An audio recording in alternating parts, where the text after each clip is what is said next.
Minnesota Twins pull off a nail-biter in extras tonight for their third win in a row. We'll break all that down. It's coming up next on the Locked On Twins POSTCAST.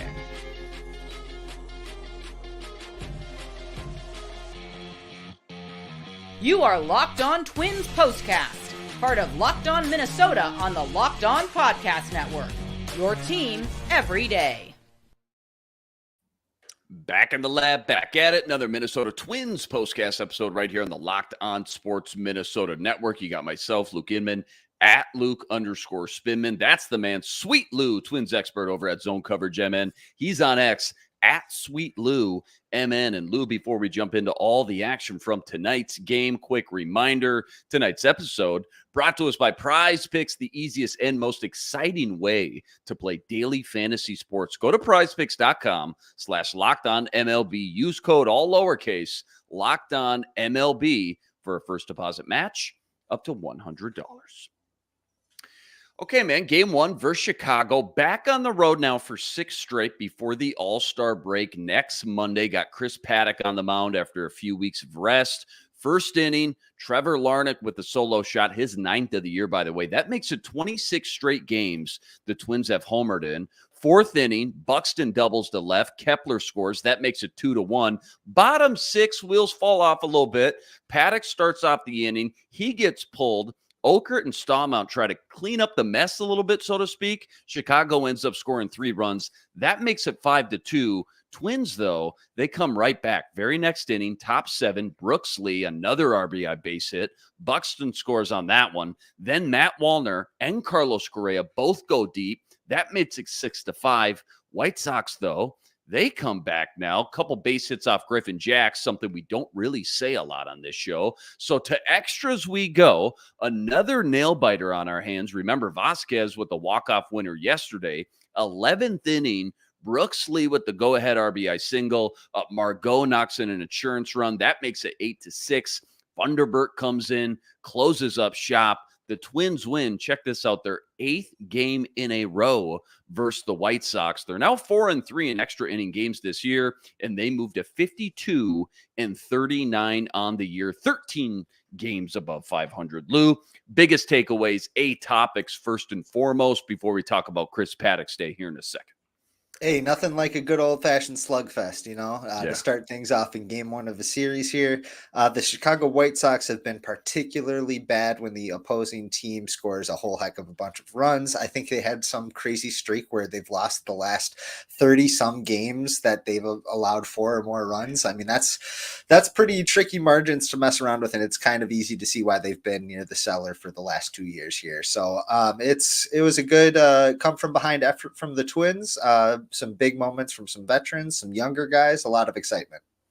Larnach goes yard in the first, I mentioned. Wallner goes yard in the 7th. Correa as well. Again, 26 straight games this team has homered in. And lately, they've been doing it without their best power hitter, Royce Lewis, obviously. So dare I say here, Lou, some Bomba squad vibes here from a few years ago. Remember, they broke the record for most homers in a season. The bats have been on fire, and they've just been spraying this ball all over the park.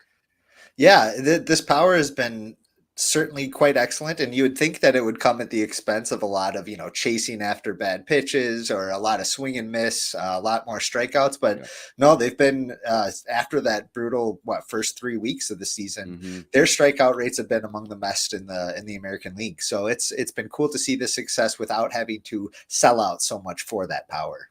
Is this all of a sudden with a healthy Royce Lewis a playoff type of lineup? Does that feel like, are those the vibes? Has the identity kind of shifted to more of an offensive heavy team now, and maybe they just need to go get a pitcher or two at the deadline to try to make a deep October push? What's the vibes right now with this team and the new identity? If you add a healthy Royce Lewis to this team and keeps everybody else healthy and thriving as they have been, especially guys like Miranda and Buxton and Correa who have surged over the last 6 weeks, they're not just a playoff contending lineup. That's probably, I would say, tops in the league. I think you'd be hard pressed to find a team that's as deep top to bottom. You saw it in tonight's game. Everybody had at least one hit. Most guys had 2 or 3. So I would think that adding a healthy Royce Lewis to this team would make them I would say the best in the American League. And you're the expert, not me. But Lou, I'm telling you, when I sit down and just watch all these at bats from a larger lens, bigger sample size, especially the last 2, 3, 4 weeks, it almost seems like the lineup as a whole is just fighting off more pitches maybe than they used to, anyways. Longer at bats, again, at least compared to what they were early on. Like strikeout looking seems way down, really, as well. I don't know if Popkins and the coaching staff have maybe shaken things up a bit. Maybe their hitting philosophy has changed at the plate or something, but it's definitely something to note. You can just tell when these guys are up to bat, something has changed, and obviously for the better. They're going in with just such a clear plan of attack every time. And I think a lot of praise should go to David Popkins and Rudy Hernandez and the whole coaching staff there, because they definitely took some hits early on in the year when things were not going well. And they certainly got their lumps last year when the Twins were leading the league in strikeout percentage. So I think it's been a huge turnaround, and it's one that you're definitely more comfortable with as opposed to an exciting team like the Bomba Squad in 2019. They have their value, don't get me wrong, but you're certainly feeling much more comfortable, I feel like, top to bottom with the guys that they have right now. Yeah, well said there. All right, let's talk Chris Paddock here for a second. Comes back up after a few weeks of rest. Remember, that's when we finally got to see David Festa make his big league debut. And, unfortunately, I hate to say it, he wasn't really anything super special, right? 12 runs in 10 innings for Festa. So maybe a little bit more pressure on Paddock to come back tonight, perform well, at least get one good start, quality start under his belt. 5 innings, 3 hits, 2 earned, 2 walks, 3 Ks, 78 pitches. So again, kind of a big test for him tonight, Lou. Like what'd you see from him tonight as far as, velocity, command, all that stuff goes? I think you saw what you needed to see from him right now. We're not expecting him to come out and light it up for 8 innings or anything, especially in this kind of weird period between when he just got a little breather here for a couple weeks, then he's going to make 2 starts, then have another little rest after the All-Star break here. We're not expecting him to go out there and be some ace. You know what I mean? We're looking for somebody to shore up the back end of the rotation, and 5 innings, 2 earned runs, that'll get you there. 3 strikeouts, you'd like to see a little more swing and miss stuff from him, especially with that changeup, because of how he thrives on that changeup, that combination with the fastball. So when that is really clicking, he's going to have a lot more swing and miss stuff, but you'll definitely take what you got from Chris Paddock tonight. And just for the people that don't know, just give us a little refresher on Chris Paddock, right? Because he had the big surgeries coming off of last year, second Tommy John surgery. He's had 15 starts since then. He's already pitched the most innings he's had in a season since 2021. So keep that in mind. The velocity, as you kind of touched on, been a little bit of a mixed bag at times. And so they give him a breather a few weeks ago. And now it's kind of time to figure out which Chris Paddock are we going to get the second half of the season kind of thing, right? Like Rocco and company still maybe treading lightly with him, it feels like. But at the same time, this rotation, it's going to need someone else to step up. If they can't lean on him, they might be hurting, right? I think that's exactly right. I think we just have to expect some limitations from him going on the rest of this season, whether that means skipping starts, whether that means getting taken out earlier in games, not necessarily relying on a 100 pitch count, limitation or anything like that, but going more with the situation, how many ups he's had, how many downs he's had, everything like that. So, at the end of the day, like I said, we're looking at a 5th starter in the rotation and somebody who's going to have limitations. There is an opportunity to upgrade there. And if they do, I think that he'd be an intriguing candidate to go back to the bullpen. I don't think the Twins are ready to make that call yet, though. Yeah, say it every week too, but where in the world would they be without Simeon Woods Richardson stepping up too? He's just been absolutely so huge. I brought up Matt Wallner last night, just real quick at the end of the show. He gets called back up after, again, struggling the first few weeks to start the year. Austin Martin dealing with that oblique now. So feels like right place, right time kind of thing. I mean, they were pretty much just desperate for any warm body out there. So he ends up almost getting like this get out of jail free card, it feels like. And between last night and then tonight, it feels like he's definitely making the most of his new opportunities. Is he not? Like, what's your snapshot, I guess, on his second chance at life, so to speak, in the lineup so far? And maybe any adjustments you've seen in the small little sample size we've got. Hey, whatever adjustments he made, keep making those, man. 117 off the bat on that home run. That ball was obliterated. And it is very nice to see from Matt Wallner. He was somebody who really what was probably the second or third best hitter after he debuted with the team last year. He was an integral part of what their game plan. So it'll be good to see him get another extended look here in the outfield at maybe some designated hitter opportunities too. But to see him get more bat on the ball, get more contact than what we saw earlier from him. And by all accounts, it looks like it's really clicking for him so far. Yeah, no doubt. All right, Rocco report, favorite or least favorite move or decision, whatever it was from today's game. So game 1 versus Chicago, the Rocco report, it says what? Look, I got a little shocked at first when I saw Caleb Thielbar coming in for the 9th inning of a tie game going into the bottom of the 9th there. But the more I thought about it, the more I actually like that decision, because I'd rather see him get a clean inning in the 9th if need be, rather than in extra innings with the winning run at second base or something like that. There's going to be, as much as we'd like to push him to the bottom of the leverage totem pole here for the time being while he figures things out, those guys are still going to be needed in some pretty crucial spots. And I'm glad that he had some success tonight and was able to get through it. And luckily they were able to turn to John Duran in the extras with a guy on. Yeah, well said. Good breakdown there. All right, plenty more deep dive from this one, plus nerdy stat of the day. That's all coming up right after this. Quick reminder, tonight's episode brought to us by eBay Motors. Passion, drive, patience. The formula for winning championships is also what keeps your ride or die alive. And eBay Motors, they got everything you need to maintain your vehicle and level it up to the ultimate peak performance. Superchargers, roof racks, exhaust kits, LED headlights. They got it all. And whether you're into speed, power, or style, they got you covered with over 122 million parts for your number one ride or die. You'll always find exactly what you're looking for. And with eBay's Guaranteed Fit, your part guaranteed to fit your ride every time, or your money back with all the parts you need at the prices you want. Easy to turn your car into the MVP and bring home that win. Keep your ride or die alive at ebaymotors.com. Eligible items only. Exclusions apply. eBay's Guaranteed Fit, only available to U.S. customers. Okay, buddy, all-star votes are in. No surprise here. Carlos Correa representing your Minnesota Twins this year, his third all-star nod. Talk to me about just how much he means to this team and where this season ranks among his career numbers, because some people are saying this has been his best start yet. Yeah, look, Carlos Correa, he's the corner locker in the clubhouse for a reason. He's a leader of this team. The team is really built around him, and it's really an honor to see him go to the All-Star game as a Minnesota Twin for the first time. Hopefully the first of a couple here. That would be really nice, but for now it's well deserved.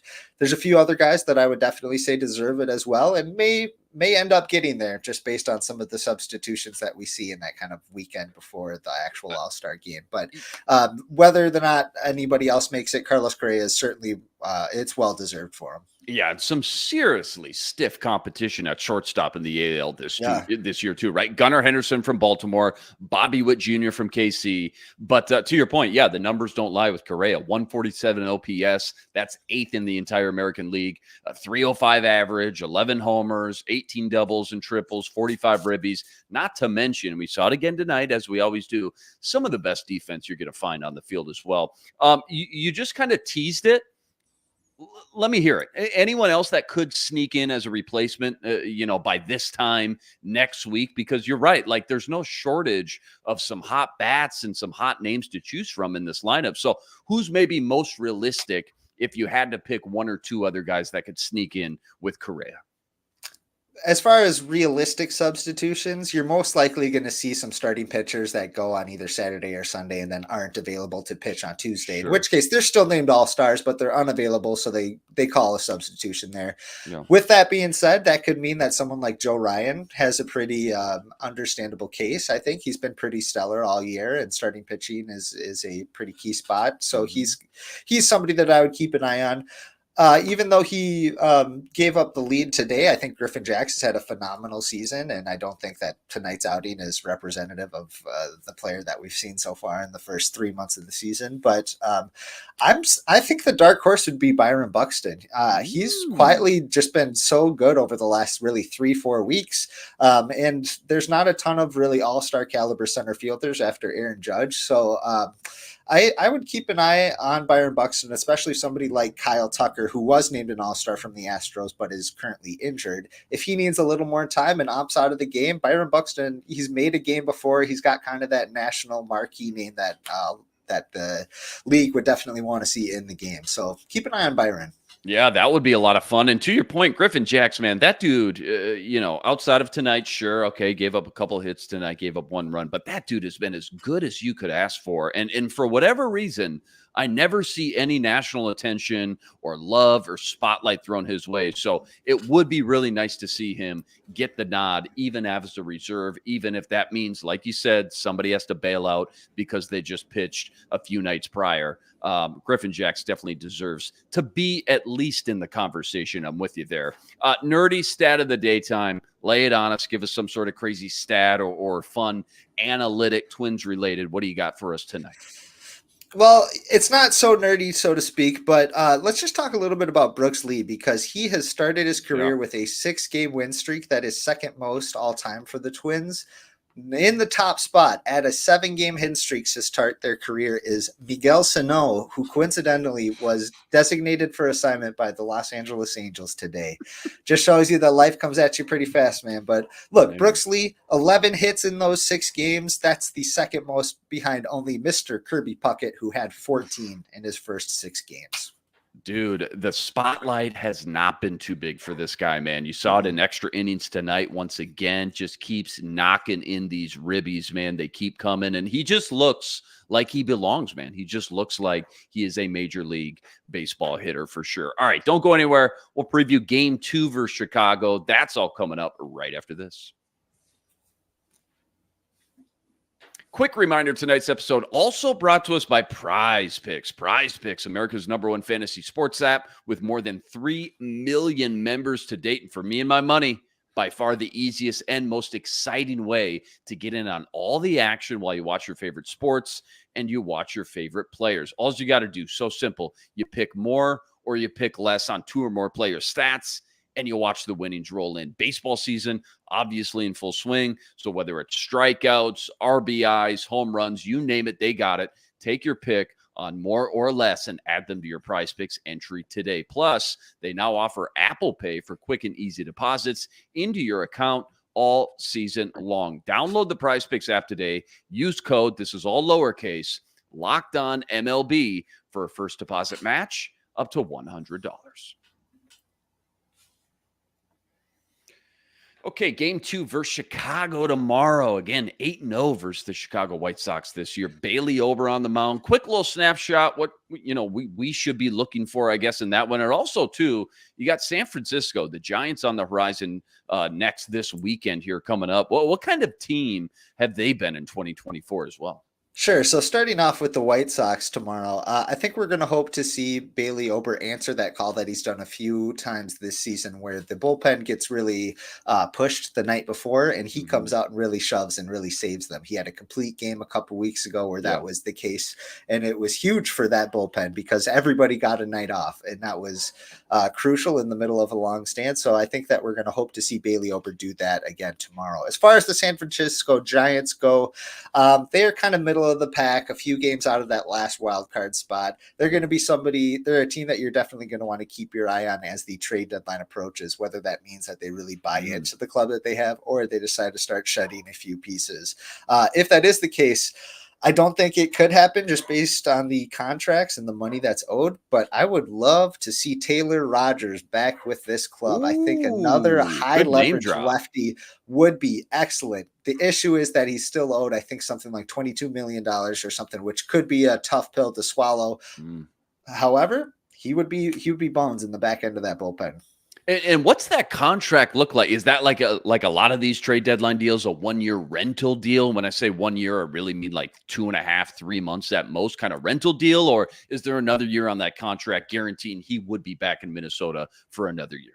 I believe he has one extra year after this year, but I'm not quite positive. But he Because that signed his helps. That yeah. feels a little bit better too whenever you're trading, especially a nice package or piece down from your, minors, and it's one of those top 5, top 10 kind of prospect type of guys. Nice to know that no matter what happens this year, even if you push the chips all in, maybe you come up a little short, you're getting that guy coming back the next year as well. So that might be something to look into as well. So yeah, if he is on that contract for the following year in 2025, just kind of a little cherry on top there for sure.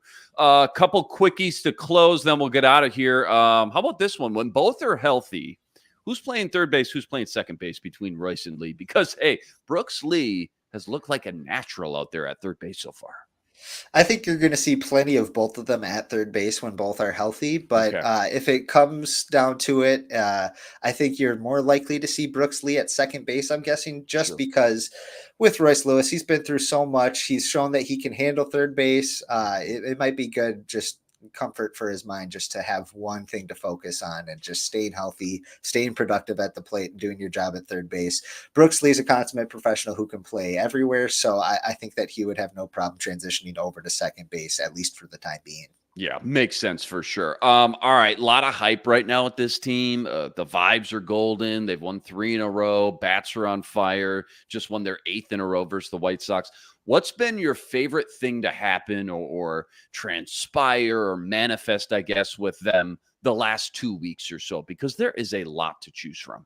I think they're riding on the magic that is Jose Miranda. Yeah, They got Miranda mania going over there. It's pretty crazy to think that we considered Ed Julian to be kind of the heir apparent when they traded Luis Arias, and not to say that Ed Julian can't make it back to that point eventually, but we're seeing Jose Miranda hit 332. I think his batting average is up to right now. He's getting tons of singles, tons of doubles. If they put him at the top of the lineup, he's looking like a right-handed Luis Arias that can play first and third base, which is hugely valuable.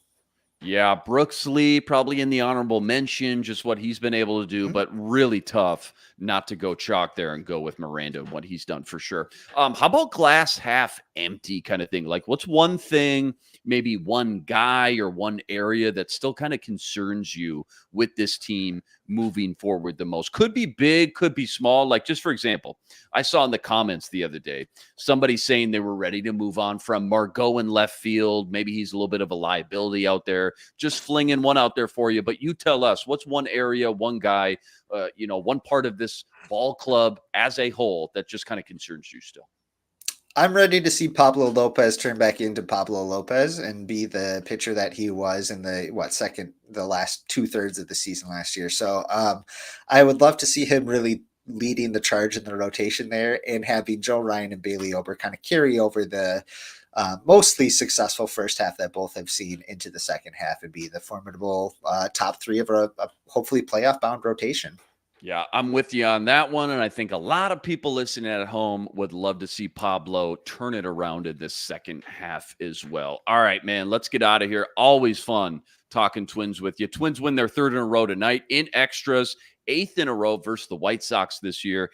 Game 2 versus Chicago tomorrow evening. Again, Bailey Ober on the mound for that one. First pitch, another 7:10 start. As always, huge shout out to everybody that joined us on the stream. Rest assured, we'll be back each and every game, same time, same place, right here to break it all down. Quick reminder as well, always say it, got to go check out all of Lou's work on X at Sweet Lou MN, and all the great work you're always ripping up over at zonecoveragemn.com as well. Plus, if it's not too much trouble, go like this video, subscribe to the channel, help us get to 8,000 subscribers. That's always much appreciated. All right, that'll do it for us tonight. Sweet Lou Hennessy. I'm Luke Inman on Twitter at Luke_Spinman. We'll see you next time. But until then, signing out.